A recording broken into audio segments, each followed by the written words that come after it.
Hola, ¿qué tal? Buenas tardes a todos los que os vais conectando y nada, vamos empezando con las dudas que solemos resolver pues una vez al mes más o menos, a veces nos retrasamos un poquito más.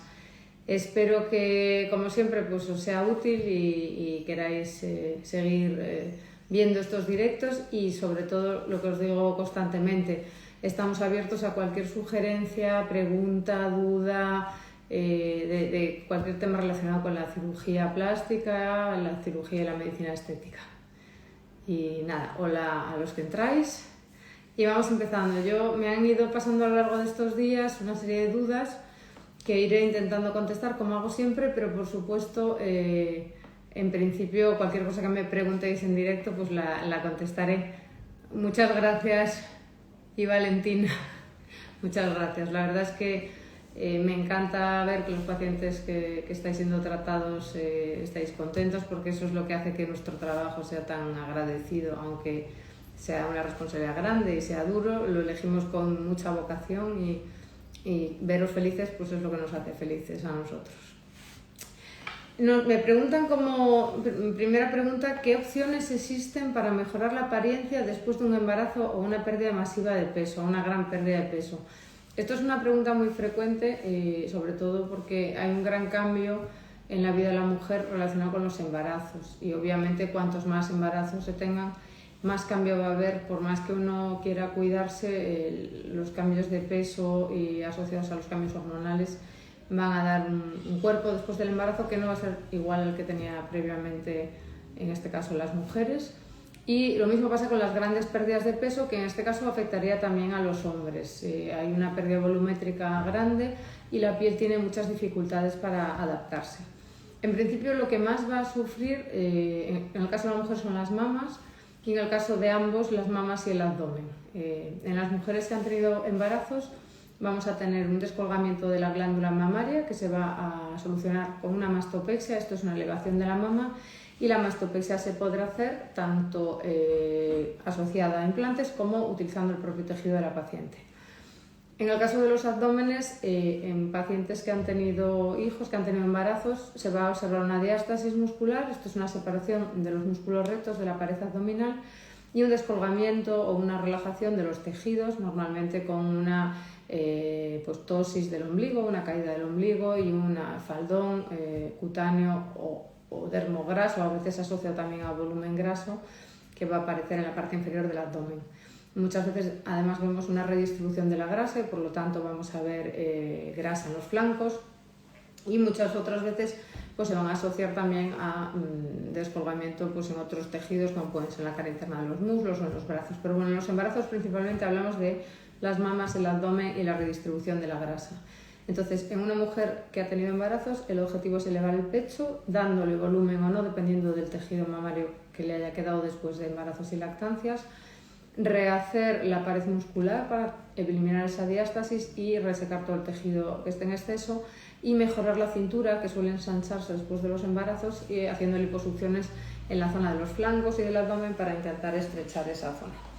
En el caso de las pérdidas de peso, que puede ocurrir tanto en hombres como en mujeres, lo que va a haber, dependiendo del volumen que se pierde, de la velocidad a la que se pierda, un gran descolgamiento de la piel. Y también depende de la edad. La gente más joven acepta mejor, adapta mejor la piel después de la pérdida de peso.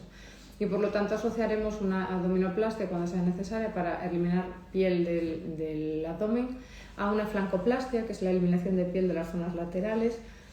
Muchas veces hay que hacer una elevación de los glúteos, que se puede hacer o bien con un lifting cutáneo o en el caso que sea necesario añadiendo un implante.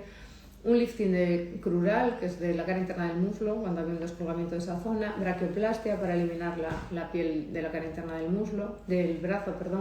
La mastopexia en el caso de las mujeres, o la eliminación de esa piel sobrante en los hombres, que también se puede hacer con una extirpación de esa zona mamaria. Y en algunos pacientes que pierden mucho peso sería incluso necesario a veces asociar un lifting facial. Estamos hablando de pérdidas de peso masivas después de cirugía bariátrica normalmente. En pérdidas más moderadas no suele ser necesaria tantas cirugías. Por supuesto hay que hacerlas por etapas y no asociar grandes resecciones, sino las cirugías de uno en uno según vayan necesitando. Continúo y saludo a todos los que os vais uniendo. Paola me pregunta cómo se determina el tamaño y la forma de los implantes mamarios en una cirugía de aumento de pecho. Bueno, aquí hay muchas cosas que van a influir. Una de ellas es el deseo del paciente. Obviamente siempre intentamos adaptarnos a lo que los pacientes están buscando. Pero hay una serie de medidas que se relacionadas con la caja torácica y con la elongación de la piel que nos van a, de cierta manera, indicar qué tipo de implante va a ser el más adecuado. Con respecto a la forma de los implantes, dependiendo de si existe o no desarrollo mamario en el polo inferior, vamos a tener que colocar implantes que den de sí o que aumenten este volumen más en la parte inferior de la mama. En el caso de los pacientes que no tienen nada desarrollado de esa zona o incluso la tienen adherida o encogida o tienen rigidez en el tejido a nivel del polo inferior, como pueden ser las malformaciones tuberosas de la mama, lo más recomendable serían implantes o anatómicos o ergonómicos que dejen caer el gel a esa zona y por lo tanto distiendan este polo inferior. En las demás pacientes que tienen un desarrollo mamario normal pero un poquito vacío se podrían poner otro tipo de implantes redondos que no hagan esto con el gel. Pero también aquí manda mucho el deseo de las pacientes, lógicamente. En cuanto a las dimensiones, ahí sí somos los cirujanos un poco los que tenemos que decidir más que el paciente, aunque le demos cierto margen a que ellos vayan decidiendo. En principio lo que tenemos que tener como referencia principalmente es la anchura del tórax y la anchura de la mama, desde la zona del escote hacia la zona lateral de la mama. Cuanto más ancha sea la mama, más ancha tiene que ser el diámetro de la prótesis y al revés, cuanto más estrecha es la mama y el tórax de la paciente, más estrecho va a ser el volumen, el diámetro de la prótesis. Y por lo tanto, dentro de esos diámetros, dependiendo de las proyecciones que utilicemos, que sean más o menos proyectadas hacia adelante los implantes, vamos a obtener mayor o menor volumen. Por lo tanto, lo primero que vamos a determinar es qué anchura necesita la paciente y luego vamos a determinar qué gusto, qué volumen quiere, con una serie de pruebas y de simulaciones, y encontraremos la prótesis que tenga el diámetro más adecuado para el tórax de la paciente y que le aporte el volumen que la paciente necesita, y por lo tanto en unos casos pondremos prótesis de baja proyección, más planitas, y en otros casos de una proyección más alta que van a dar más volumen. Pero lo que no podemos modificar mucho es esa anchura, porque si ponemos prótesis muy estrechas tendremos mucha distancia intermamaria y mucha glándula vacía en las zonas laterales de la mama. Y si ponemos prótesis muy anchas, haremos una sinmastia, se nos unirán las mamas en el centro y se desbordarán por la zona lateral, incluso viéndose desde la espalda, que es algo absolutamente horrible desde el punto de vista estético. O serán muy altas, porque hablamos de diámetros, saldrán desde muy alto en la clavícula o muy abajo, dejarán muy abajo el surco submamario, desproporcionado a la longitud del tórax del paciente. Y luego nos va a influir también mucho la elasticidad de la piel. En pieles muy elásticas podemos poner más volumen y en pieles más duras, más rígidas, va a ser más difícil encajar los implantes y por lo tanto habrá que ser más moderado con los volúmenes. Y otra de las cosas que tenemos que tener en cuenta es la diferencia volumétrica entre una mama y otra para encontrar los implantes que se parezcan más y que corrijan mejor esta asimetría, aunque muchas veces corregirla del todo no es posible. No tenéis ninguna pregunta, hoy estáis muy callados. Bueno, cualquier cosa que surja o que os ocurra, aunque no tenga nada que ver con lo que estamos hablando, pues me lo ponéis ahí que yo intento contestarlo todo. Chris me preguntaba que se realizó un aumento de pecho y que al mes de la operación nota un pecho más subido que el otro, si es algo normal o algo que hay que consultar. Esto es algo relativamente frecuente, que existan ciertas asimetrías en la posición de los surcos submamarios. Primero porque ya existen previamente y muchas veces los pezones están a distintas alturas también. Y por lo tanto, cuando colocamos un implante debemos de promediar más o menos para que la zona central del implante se corresponda con el complejo areola-pezón, o sea, con el pezón.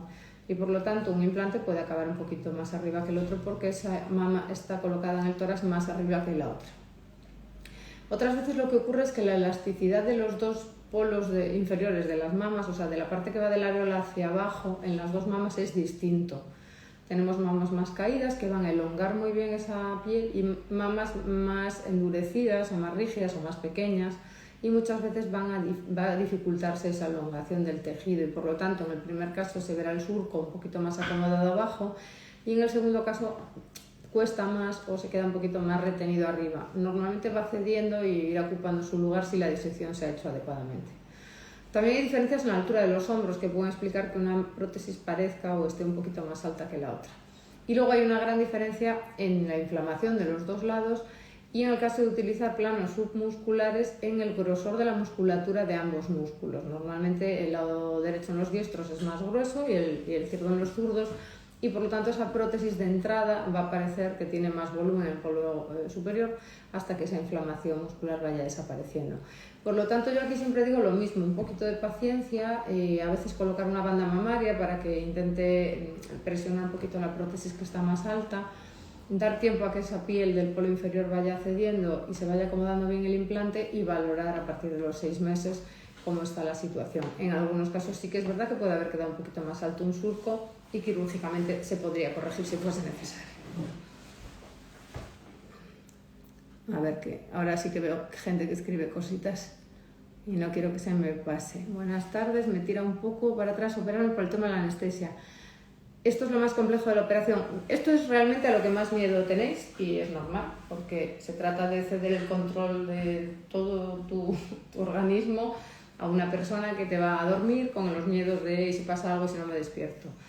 Y sin embargo, desde mi punto de vista, en el caso de los pacientes que estamos tratando en este tipo de cirugías, que son pacientes sanos, normalmente o con patologías muy leves, es lo menos complejo, en el sentido de que la anestesia avanza muchísimo, hay mucho control, se hacen anestesias incluso muy largas en pacientes muy graves con muy buenos resultados y no es el caso que nos ocupa. Nosotros tratamos pacientes principalmente sanos, relativamente jóvenes o dentro de un estado de salud bueno. Nadie muy enfermo se va a meter en una cirugía de elección.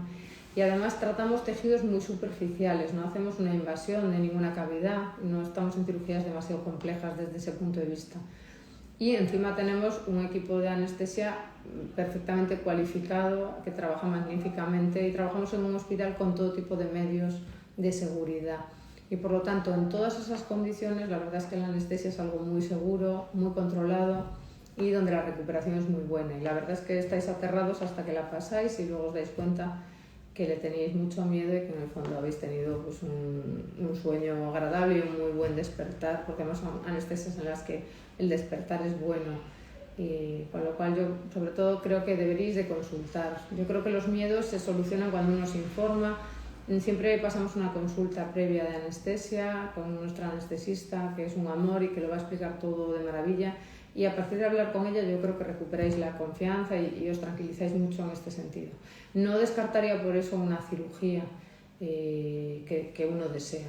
La descartaría pues porque hubiera un tema de salud que pudiera suponer un problema. Eso ya, yo soy la primera en decirlo. O sea, pacientes que llegan a la consulta y que veo que el riesgo supera el beneficio, pues obviamente les voy a decir que no los podemos operar. No vamos a arriesgarnos a operar a un paciente que nos vaya a dar problemas posteriormente. Hola Ángeles, ¿qué tal? Encantada de verte por aquí. Vale. Continuando así con esta lista de preguntas, Natalia me pregunta ¿cómo puedo asegurarme de que mi cirujano estético tenga la experiencia y capacitación adecuadas para realizar mi procedimiento de manera segura? Bueno, yo de entrada esto del cirujano estético ya es una cosa que quiero corregir. Entiendo que se nos llame así, pero somos cirujanos plásticos. O sea, nuestra especialidad es especialistas en cirugía plástica, estética y reparadora. La estética es una parte de nuestra especialidad preciosa y a la que nos dedicamos encantados y muy felices de haber elegido esa parcela, pero también hacemos cirugía reconstructiva y hacemos cirugía plástica y sobre todo tenemos una formación vía MIR de 5 años de especialidad en un hospital público donde nos hemos formado como cirujanos plásticos. El cirujano estético como algo aislado no existe, o sea, es una denominación acortada, pero no hay nadie que pueda ser cirujano estético sin haber sido cirujano plástico antes, eso ya lo primero. ¿Y cómo sé que el cirujano tiene experiencia y está capacitado? Bueno, de entrada porque tiene que tener un título oficial en España que se llama eso, especialista en cirugía plástica, estética y reparadora. El 95% de los cirujanos que tenemos esta titulación pertenecemos a una sociedad que se llama SECPRE, que es la Sociedad Española de Cirugía Plástica, Estética y Reparadora, en la que se pueden consultar los listados de cirujanos plásticos españoles.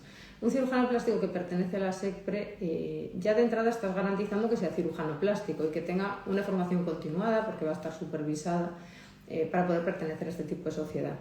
Con lo cual ya en ese sentido, por lo menos la capacitación profesional ya la tienes asegurada.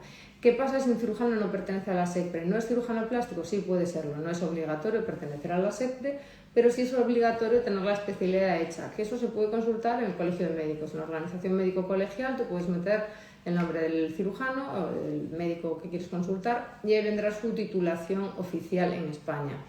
Si no es cirujano plástico, pues ya empezamos a pensar que tiene una capacitación dudosa, porque los cirujanos que no son plásticos pues son cirujanos de otras especialidades, como pueden ser cirujanos generales o neurocirujanos o cirujanos cardíacos, pero no estaría en su programa ni de formación ni de residencia ni de capacitación el hacer cirugía estética. Yo ya ahí empezaría por lo pronto a ponerlo en duda y no me parece muy confiable. Luego también tienes que ver que el cirujano tenga experiencia a lo largo de los años. Bueno, aquí un poco prima la edad, ¿no? Gente muy jovencilla que acaba de terminar la especialidad, aunque puedan ser muy buenos cirujanos, nadie lo pone en duda, tendrán menos bagaje profesional con respecto a la cirugía. Entonces, bueno, ahí si ves unos años de experiencia profesional, pues también te puedes orientar. Y luego yo iría a las consultas, juzgaría un poco también por lo que me cuentan, por lo que me explican, intentaría encontrar alguna opinión de alguien conocido que también nos va a ayudar si ya pasó por la cirugía. Pero bueno, y sobre todo me fijaría en que se operan en hospitales con UBI, con ingreso hospitalario, con todo tipo de medios, con un servicio de anestesia que también tiene que estar registrado como anestesista en el Colegio de Médicos, y yo creo que con eso ya tienes bastante asegurado.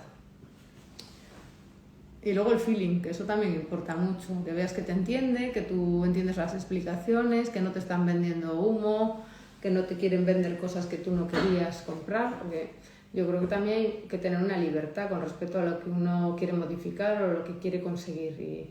Y esa sensación se tiene. Yo la tengo en otros negocios, que llegas y quieres una cosa y te están vendiendo cosas cada 5 minutos que tú ni has pedido ni querías. Bueno, eso también a lo mejor es a tener en cuenta. ¿Cuándo se puede usar sujetador con aro después de un aumento del pecho y por qué no se puede en los primeros meses exactamente? Bueno, esto es una cosa que no tenemos muy clara. Vamos un poco vamos modificando los tiempos un poco cada uno según nos parece. Pero en general, ¿qué pasa con un sujetador con aro? Pues mira, tiene desde mi punto de vista dos inconvenientes. El primero es que el aro es una superficie rígida que puede dañar el tejido, puede hacer daño, y que no se adapta a esa piel. Y hablamos de pacientes o de mamas que están anestesiadas parcialmente en la parte inferior por la cirugía y por el estiramiento al colocar los implantes, y por lo tanto a veces no notan esa sensación de presión y pueden acabar haciendo una herida o una deformidad de esa zona. Por lo tanto no es muy adecuado de entrada, y a veces hay cicatrices en ese surco que con el apoyo del aro pueden también tener problemas de cicatrización. La segunda es que el aro va a dar una forma determinada al sujetador que a veces no es la forma que queremos que dé el implante en la mama. Es verdad que los va a sostener, pero no va a permitir que el implante se adapte al espacio que hemos creado, porque el aro va a tener su propio espacio y a veces no coincide con la curvatura que queremos conseguir con el implante, y por lo tanto no va a dejar que el implante ocupe ese bolsillo en el que hemos abierto para que se acomode y que el gel se desplace adecuadamente hacia abajo, porque lo va a estar conteniendo ahí arriba.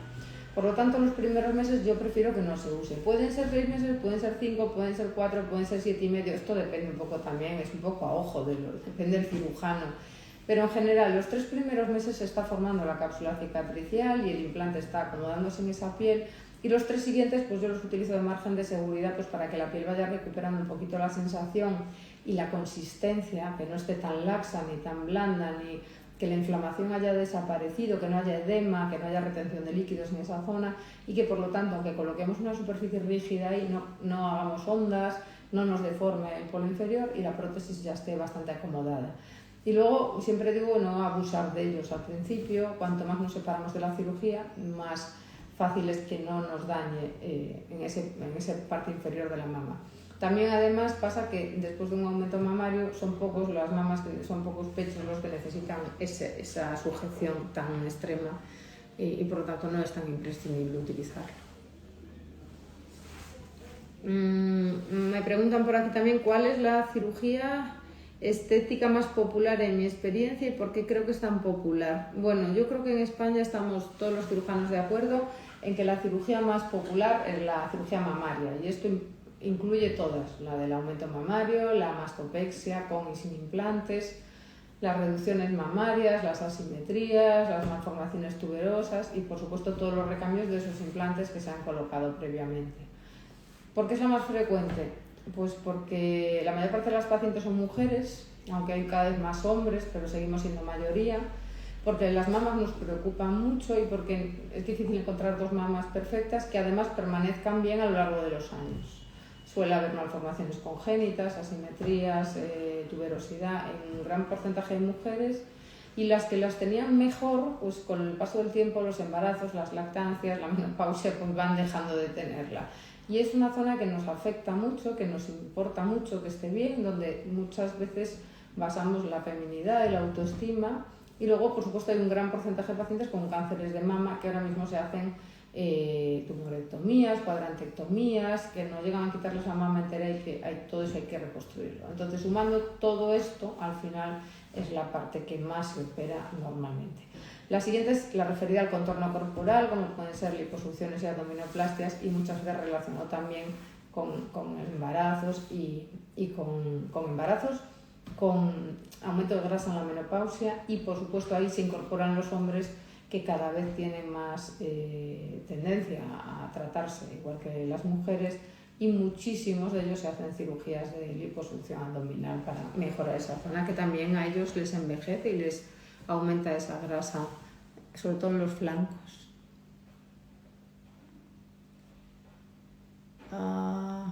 Hola, tengo una prótesis, a ver, Amanda, rota intracapsular de gel cohesivo, urge el cambio. Bien, aquí tampoco hay una coincidencia entre lo que decimos a veces los cirujanos y lo que dicen los radiólogos. En principio, una prótesis que tiene una rotura intracapsular significa que tenemos el gel, o sea, la cubierta del implante rota con el gel contenido dentro de la cápsula de cicatrización que ha hecho el tejido alrededor. Y por lo tanto, de ahí en principio no se mueve y no sería tan grave o no sería tan urgente el cambio. El problema es que a medida que pasa el tiempo, ese gel va a acabar produciendo una reacción inflamatoria alrededor, y en muchas ocasiones puede derivar en una contractura capsular o en una rotura de esa cápsula cicatricial, y ahí sí ya ese gel va a tocar o a llegar más fácilmente a las células mamarias, a las sanguíneas, y es más fácil que se disperse o se disgregue o que vaya a los ganglios linfáticos y produzca tumoraciones tipo siliconoma. Entonces, es mucho más fácil recambiar una prótesis cuando está dentro de la cápsula cicatricial y no ha derivado en una rotura extracapsular, y por lo tanto no es muy urgente, pero sí es recomendable adelantarse al siguiente paso. Los radiólogos dicen, bueno, mientras esté dentro de la cápsula, no todos, pero yo he oído esto bastante, pues no pasa nada, hombre, no pasa nada. El problema es que no sabemos cuándo va a salir de ahí. El problema es que esto está dentro de la cápsula, pero no avisa, y un día ya no está dentro de la cápsula y tienes pues el gel más desparramado, ya tenemos nódulos en los linfáticos de la axila. Entonces, yo digo, no es una emergencia, pero sí, en el momento que se diagnostica una prótesis rota hay que ir buscando el momento y ten en cuenta siempre que te pones un implante que en algún momento de la vida vas a tener que cambiarlo, salvo que se me había desconectado. Que hay que cambiarlo salvo que llegue un momento en la vida, o sea, que vivas muy poco tiempo, porque siempre vas a vivir tú más que la prótesis. Entonces, pues en el momento que... No sé qué pasa con la conexión. Para la cirugía mamaria, ¿recomendáis hacerlo después de haber estado...? Después de haber tenido todos los embarazos. Dependiendo del tipo de cirugía, si lo que quieres es hacer una elevación de la mama, sí que lo ideal sería eso, porque con los embarazos lo que va a hacer la mama es volver a caer, y sobre todo si quieres dar lactancia. Las cirugías de reducción mamaria, por ejemplo, las hacemos muchas veces en adolescentes, si hay molestias importantes, complejo, es una mama muy grande, a veces es mejor o les cuesta mucho esperar tanto tiempo. Y en cuanto a la cirugía de aumentos, si lo que tenemos es un aumento, podemos hacerlo antes o después o entre medias de los embarazos, que tampoco habría ningún problema. Depende de los casos, y lo que habría que hacer es consultar cada caso particular. Las V-Lite son buenas como implantes, a mí me gustan muchísimo. No los pongo en todas las mamas, o sea, esto es como todo. ¿Por qué? Porque son caros, son más caros, y porque hay otros implantes igual de buenos o mejores en algún tipo de mama. Por ejemplo, el V-Lite es un implante que en general pesa poquito y tiende a mantenerse muy en el sitio. A mí me gustan bastante los redondos porque dan bastante proyección en el polo superior y son muy estables, pero no los utilizaría en una mama que necesite un relleno, más relleno en el polo inferior o que queramos que tenga cierta caída, porque no va a tener esa caída. Sí los uso mucho, sobre todo en mastopexias. A mí es el implante que tengo como preferido en las mastopexias, sobre todo cuando tengo una mama un poquito vacía, que la vamos a recolocar y lo que quiero es darle estabilidad. Ese poco, que tire poco de la piel, que no se descuelga el polo inferior y que me mantenga el resultado más. Entonces, bueno, yo creo que cada prótesis, que está muy bien, son buenas en general, pero tienen unas aplicaciones mejores que otras desde mi punto de vista. Esto siempre es una opinión mía profesional, pero también personal. Hace 7 años. Hola, mi guisado Corrales, ¿qué tal? No, mejor, vale, que no entendía ni lo que poníais, veo muy mal de lejos. Que hola, encantada, que no me acordaba ya. 7 años llevas operada, ¿qué tipo de revisiones hay que cambiar pasados unos años? Bueno, las revisiones son pruebas de imagen, es como la ITV del coche, lo interesante es ver cómo está el implante, eso se ve bastante bien con la ecografía. Además tendrás que hacerte mamografías dependiendo de la edad que tengas. Normalmente en la Seguridad Social a partir de los 50, en las privadas a veces empezamos a los 37, entre los 37 y los 39, para ver el tejido mamario, ver si hay nódulos, si hay un desarrollo de un cáncer de mama, microcalcificaciones, eso es otra historia. Los implantes se ven muy bien o se ven mejor con la ecografía mamaria, que es la que nos ve también los quistes y las mamas juveniles que tienen más quistes que nódulos. Una vez al año una revisión ecográfica. Si han pasado muchos años o hay dudas en la ecografía, lo suyo sería hacer una resonancia magnética. Normalmente nos la guardamos un poco, yo a partir de los 10 años creo que no está de más hacer una resonancia magnética de vez en cuando, y en cualquier caso siempre que haya una duda, un pliegue, una imagen ecográfica sospechosa de rotura, sería la confirmación. Y una vez nos confirman que hay una rotura, pues cambiar el implante, y si no la hay, pues seguir haciendo lo mismo cada año. Más cositas. Isabel me pregunta si además de... ¿qué opciones tenemos para tratar las arrugas faciales aparte del botox y los rellenos de ácido hialurónico? Pues muchos. Todo lo que vaya a mejorar la densidad de los tejidos va a hacer que se descuelguen menos, se arruguen menos, porque sean menos finos. Entonces, obviamente los rellenos van fenomenal, la toxina también, pero también va muy bien la hidroxiapatita de calcio, que es un inductor del colágeno, que va a producir esa densificación de los tejidos. Cualquier hidratación que hagamos en la piel, que no sea un relleno, como complejos vitamínicos, y que vayan a dar un aporte de nutrición a la piel, va a hacer que envejezca mejor. Y los tratamientos con peelings o láseres van a modificar también arrugas, sobre todo arrugas finas, pequeñas marcas de acné, los láseres fraccionados y los peelings un poquito profundos. Todos esos son herramientas maravillosas. Muchas veces lo que hay que hacer es combinarlas todas dependiendo un poquito de las indicaciones de cada paciente. Vale, Carla dice que qué riesgos hay en la cirugía de glúteos, como la colocación de implantes o el levantamiento de glúteos. Bueno, los riesgos que hay en la cirugía glútea dependen de varias cosas. Primero, de la utilización de implantes, pues como en la mama, de la asociación a un problema que pueda dar el implante, de desplazamiento, de infección, de rotación, de contractura capsular. Esto sería lo mismo que en la mama.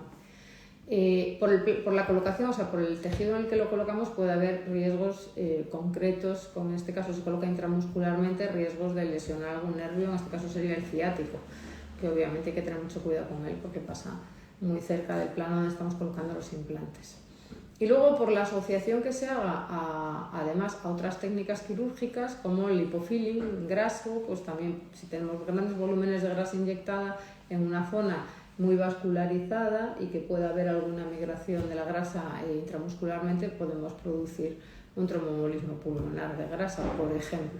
Entonces, obviamente todo esto es hablando de las peores complicaciones que puedan surgir, pero sí que sabemos que injertos de grasa muy grandes, masivos, van a tener asociado más riesgo de tromboembolismo, más riesgo de problemas en el posoperatorio. Por lo tanto, yo recomiendo hacer lipofilines de volúmenes moderados, prótesis pequeñas también para no distender demasiado los tejidos y que no tengamos esos problemas de cierre, de infección, porque es una zona bastante sucia, la herida se infecta muchas veces. y, por supuesto, hacer las cosas en manos de alguien que sepa hacerlas para intentar evitar lesiones nerviosas, que serían, yo creo, que lo más problemático de esta cirugía. A ver, hola. Vale. Lili, buenos días. ¿Es recomendable la cirugía estética a partir de los 60 años? Estaba pensando en la opción de un lifting, pero me da miedo a mi edad. Gracias. Bueno, yo creo que a los 60 años es muy joven para muchas cosas y para operarse un lifting es una edad maravillosa. Y yo creo que sí que está indicado y que no es un riesgo excesivo si la salud acompaña. No es un tema tanto de edad como de salud. Con 60 años la persona todavía puede ser muy joven y tener muy poca patología o ninguna. Y por lo tanto se podrá hacer un lifting con total tranquilidad. No estamos hablando de ancianos llenos de patologías, estamos hablando todavía de personas jóvenes. Los tejidos todavía son tratables, no estarán tan envejecidos, no habrá tanto déficit de colágeno y habrá descolgamientos o flacideces, pero tampoco serán tan exagerados como pasará en la década siguiente o 2 décadas después. Y también es verdad que el lifting es una cirugía que se puede empezar a hacer más joven en algunos casos, pero con los tratamientos de medicina estética actuales intentamos retrasar y por lo tanto creo que los 55, los 60 en personas que lo necesiten, que obviamente no todo el mundo es igual y que además lo deseen, que tampoco tenemos que obligar a nadie, y que estén bien de salud, yo creo que es un buen momento y que sí es recomendable si estas condiciones se dan, que sería la forma de tener pocos riesgos. Bueno, Camila, perdona, es que no veo nada con el pelo. Camila me dice que cuál es la diferencia entre cirugía de aumento de pecho y elevación de pecho y cuál es la adecuada para cada paciente. Bueno, pues mira, es muy fácil. La cirugía de aumento de pecho lo que va a hacer es dar más volumen a la mama. En ese más volumen lo puede dar proporcionalmente, o sea, por arriba y por abajo, cuando colocamos prótesis redondas, y lo que hacemos es empujar la mama que tenemos hacia adelante. O lo puede hacer de tal manera que rellene más los polos inferiores que los superiores, y esto va a cambiar parcialmente la forma de la mama en mamas pues, que no tengan este desarrollo adecuado del polo inferior. Pero lo que nos va a dar es un aumento, más firmeza en los rellenos del polo inferior, y aunque la areola y el pezón están mirando hacia adelante, la parte inferior parece que está descolgada. Me vais a perdonar, no sé qué pasa hoy con la conexión, pero bueno, yo creo que nos vamos a ir amañando. Entonces, eso sí se corrige con un aumento, porque al rellenar esos tejidos, como la mama no está caída, desaparece esa sensación de ptosis mamaria. Cuando la mama sí está descolgada, sí está el pezón o la areola por debajo del surco submamario, en distintos grados, ahí hay que hacer una mastopexia, que es la elevación del pecho. Y esa mastopexia se podrá hacer asociada o no a implantes mamarios, pero lo que va a hacer es recolocar la glándula mamaria que está descolgada en una posición más alta y recortar o resecar la piel que sobra para que esa posición se mantenga, y luego el volumen nos lo podrá dar el implante para dar más firmeza, para dar más proyección, pero necesitamos levantar el pecho y por lo tanto son dos cirugías diferentes, pero muchas veces las tenemos que hacer asociadas. Vale, María nos pregunta si es posible tratar la simetría mamaria de los pezones. Sí, es posible tratarla. No sé si por pezones, María, te refieres a pezones o areolas. Cualquiera de las dos opciones sería posible. Hablamos de asimetría de los pezones cuando tenemos un pezón más grande que el otro, normalmente. O un pezón más alto que el otro, que sería una asimetría. La primera de volumen, la segunda de posición. Eso también afecta en el segundo caso a la areola, una estaría más alta que la otra. Pero también podemos tener areolas más grandes que la otra porque tengan más diámetro. Todo eso se puede corregir. En el caso de los pezones que están más grandes en un lado que en el otro, reduciendo el pezón más grande para hacerlo un poquito más pequeño. En el caso de areolas de diferente diámetro, pues normalmente se reduce la del diámetro mayor o se micropigmenta para aumentar el volumen, el diámetro de la que tenga menor diámetro. Y en el caso de las diferencias de posición, que es lo que más frecuentemente nos vamos a encontrar, haciendo una mastopexia periareolar alrededor de la areola que levante la areola que está más descolgada, y a veces las dos, si están caídas, en distintos grados. Así que sí que es corregible. Vale. Paola dice, me operé hace 3 semanas con un lifting e implantes de 300 centímetros cúbicos. Los pezones están alineados, pero la prótesis derecha está 2 centímetros más arriba y la parte de abajo del seno aún no se llena, la percibo vacía. El izquierdo perfecto, no tengo dolor, solo preocupación de que esto no se vaya a solucionar de forma natural. Pueden pasar casos como el mío, que a lo largo de las semanas el implante por fin caiga a su bolsillo. Muchas gracias. Esto es lo que comentábamos antes. A veces es verdad que una prótesis queda un poquito más alta que la otra, o porque el músculo tira de ella, en casos sobre todo de músculos de brazo dominante, que generalmente es el derecho, en los diestros que somos mayoría, y el implante por la contracción muscular o por la rigidez muscular se queda un poquito más arriba. A veces porque la piel del polo inferior es menos elástica y la prótesis, aunque intenta, le cuesta dar de sí esta zona.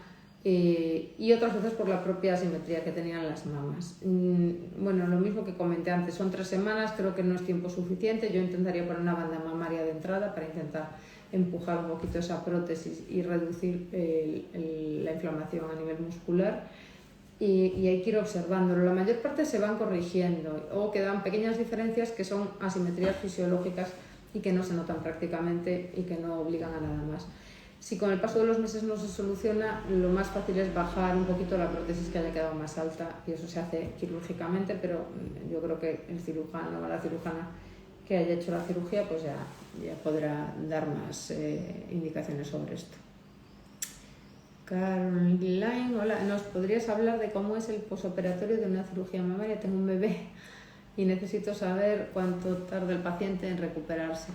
Bueno, esto es un problema bastante frecuente porque muchas de las pacientes que operamos son madres, han tenido embarazos recientes, la mama se ha vaciado o han decidido esperar a después de los embarazos para operarse, y en ese momento se encuentran con niños pequeños que demandan mucha atención y muchos movimientos de brazos. Entonces yo siempre digo, durante un mes no deberíais de cargarlos en brazos. Sé que es durísimo y sé que muchas no me hacen demasiado caso porque también lo entiendo. Mínimo entre 2 y 3 semanas habría que hacer un esfuerzo sobrehumano para intentar no coger a los niños, sobre todo si son niños que pesan bastante, levantarlos así, eso tira mucho el pectoral, o tenerlos cargados mucho tiempo haciendo este movimiento que también va a estar tirando de los pectorales, porque al final si tenemos un hematoma o un movimiento que se voltee la prótesis o una contractura, al final lo que estamos intentando evitar, que es el tiempo de reposo, se va a multiplicar para que eso se solucione. Por lo tanto, pues salimos de una a meternos en una peor. Entonces, durante esas mínimo 3 semanas, y si puede ser un mes mejor, debería tener uno mucho cuidado. Al niño pues te lo puedes poner encima, puedes tenerlo encima, pero no levantarlo, no sacarlo de la cuna en brazos, intentar tener ayuda, y sobre todo niños un poquito más grandes que hay que levantarlos para meterlos en la trona, o todos esos movimientos hay que intentar evitarlos. Yo sé que es complicadísimo, pero bueno, al final con un poquito de ayuda intentando cogerlos lo mínimo posible, porque hay muchas veces que es verdad que los cogemos por necesidad y otras que yo soy madre y lo sé porque nos apetece, y eso se puede evitar un poquito, unas semanas. Cada semana que nos alejemos de la cirugía es menos problemático esto. Y luego, desde luego, si hay que cogerlos, intentar forzar lo menos posible los pectorales y hacer más fuerza de bíceps o de dorsal, o sea, buscar las posturas y la manera. Pero sí que hay que tener cuidado porque por eso se pueden tener muchos problemas que luego prolongan el tiempo de reposo. Operarse en verano, ¿qué hacer con la playa y la piscina? Bueno, es un problema, desde luego. Las cicatrices en general no se deberían de mojar durante el primer mes o poner a remojo. Para mí es peor la piscina que la playa, porque son aguas estancadas, muchas veces cloradas, y luego, bueno, ya ni te cuento si la piscina la usan niños, que vete a saber un poquito lo que hay dentro. La playa es agua que circula de otra manera y a veces el salitre incluso ayuda a la cicatrización.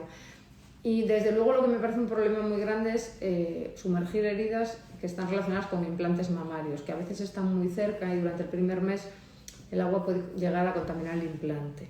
Entonces, bueno, por precaución eso habría que intentar durante un mes no hacerlo. Pues si haces una liposucción, a la semana se quitan los puntos, que mojes la herida no es ningún problema, pero llevas una faja que tampoco te puedes quitar, o sea, que si no es una cosa es la otra.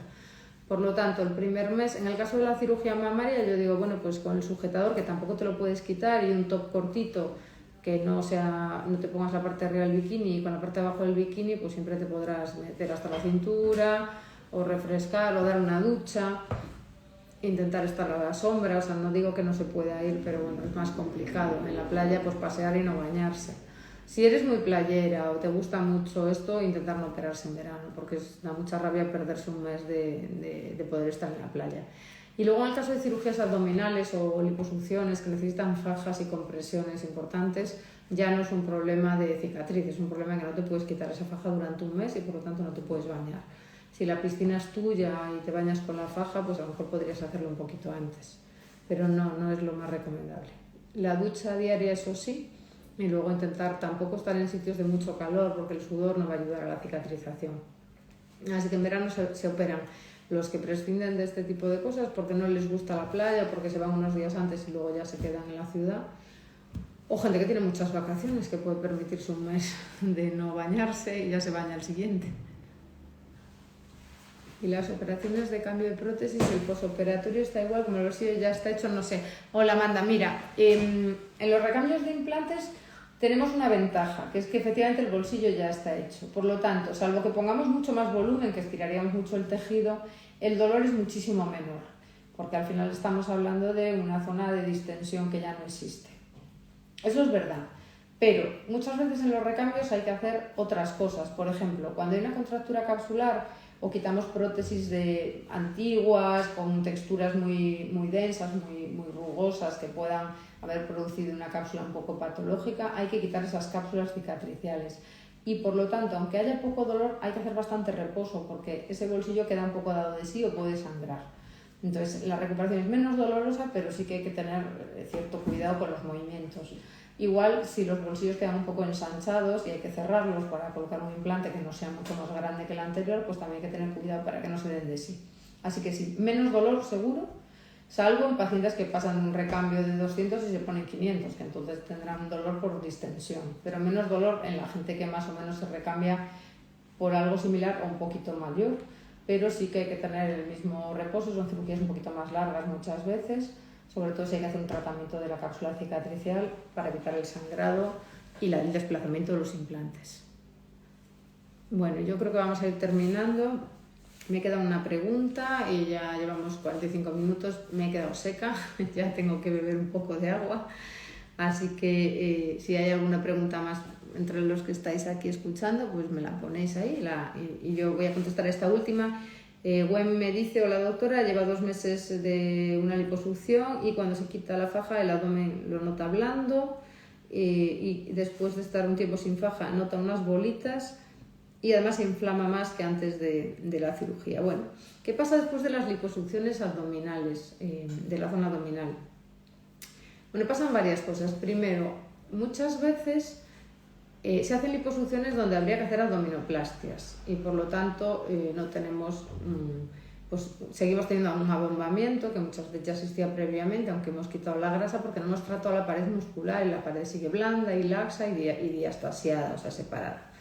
Otras veces se hacen liposucciones en pieles que están muy mal y que no se van a adaptar y que necesitarían por lo menos una extirpación de esa piel, si no una abdominoplastia muscular, una dermolipectomía de la grasa y de la piel, que es parecido, simplemente sin tratar la pared muscular, para que esa piel se quede más estirada y por lo tanto después se pueden notar muy blandas, muy laxas porque no se han adaptado. Pero aun en los mejores casos, en buenas pieles, en indicaciones adecuadas, en que efectivamente sobre grasa y no sobre piel, después de las cirugías de liposucción se produce una inflamación y una retención de líquidos general en esa zona que hace que el tejido esté más edematizado. Cuando tenemos la piel comprimida por la faja y la soltamos, esa piel necesita un tiempo de recuperación, de contracción para volver a ser la piel que era antes y está más blanda de lo normal y eso es bastante habitual. Las bolitas que se notan suelen ser fibrosis que se producen en el tejido graso, en el tejido que está cicatrizando. Normalmente mejoran con tratamientos de fisioterapia posoperatoria, que en el caso de las liposucciones abdominales, desde mi punto de vista, es más necesario que en otras, bueno, abdominales o liposucciones en general, vamos, que en otro tipo de cirugías, para tratar esos nódulos de fibrosis y esa grasa que vaya cogiendo una consistencia más normal. Y luego es normal que al quitarse la faja pues se produzca una inflamación precisamente porque la inflamación todavía existe, todavía está ahí y la faja la está conteniendo. Así que bueno, simplemente es cuestión de darle tiempo y a partir de los 3 meses empezar a hacer un poquito de ejercicio suave para ir fortaleciendo esa pared muscular, mucha hidratación de la piel y algo de tratamiento de fisioterapia para ir consiguiendo que esa piel se vaya adaptando progresivamente. Pues nada, yo voy a repasar por aquí, que creo que no se me ha quedado ninguna pregunta en el tintero. Muchísimas gracias, como siempre os digo, por tomaros la molestia de estar ahí, de escuchar, de apoyar, de animar y de que todo esto no tendría ningún sentido si no estuviese alguien al otro lado dándonos apoyo. Y os emplazo al siguiente, que todavía no sé cuándo lo vamos a hacer, pero será prontito. Y para que no os quedéis con dudas, y vosotros, los amigos, cualquier persona que tenga una duda con respecto a esto, pues le podéis decir que nos manden mensajes, que los vamos acumulando y hacemos otro directo en breve para poder tratarlo. Así que nada, que tengáis buena noche y que gracias por escucharme. Muchas gracias. Hasta luego.